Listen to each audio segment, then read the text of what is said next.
बिस्मिल्लाहिर्रहमानिर्रहीम अस्सलामुअलैकुम वरहमतुल्लाहि वबरकातुहु जज़ल्लाहु अन्ना सय्यदना मुहम्मद अम्माहु व अहलुहु।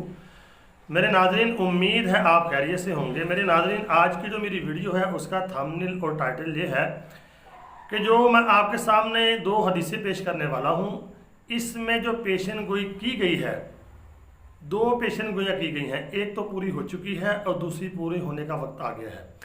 आज मैं आपके सामने दो हदीसें पेश करूंगा और उसको मैं डिकोड नहीं करूंगा। हदीसों को आपने पढ़ना है। हदीसों को पढ़ने के बाद आपने मुझे कमेंट के ज़रिए बताना है कि आया कि जो हदीसों में ये बात दर्ज है, पहली निशानी जो पहली हदीस पेश करूंगा उसमें आपने उसको पढ़ना है। पढ़ने के बाद डिकोड करके मुझे कमेंट करना, बताना है कि ये निशानी यहाँ पर पूरी हुई है। और दूसरी हदीस जो बयान करूँगा उसको पढ़ूंगा नहीं मैं, आपने ही पढ़ना है उसको। तो पढ़ के आपने उसको यानी कि थोड़ा गौर करना है और गौर करने के बाद देखना है क्या ये दूसरी निशानी पूरी होने का वक्त आ गया है। तो आज मैं आपके सामने वो हदीसें पेश करने जा रहा हूँ, आपने पढ़नी है। पढ़ने के बाद मुझे आपने उसको डिकोड करके मुझे कमेंट करके बताना है कि ये निशानी इस वक्त पूरी हो गई है और ये होने वाली है। तो आइए फिर हदीस पाक को देखते हैं।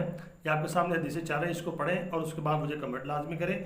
मैं आपके कमेंट का इंतज़ार करूंगा, लेकिन हो सकता है कि अगर आपने कमेंट किया है, हो सकता है रात को जवाब दूं। अगर रात को ना दे सका तो सुबह इंशाल्लाह आपको इसका जवाब ज़रूर मिलेगा। तो आपने मुझे कमेंट लाजमी करना है। आइए फिर हदीस पाक को पढ़ते हैं।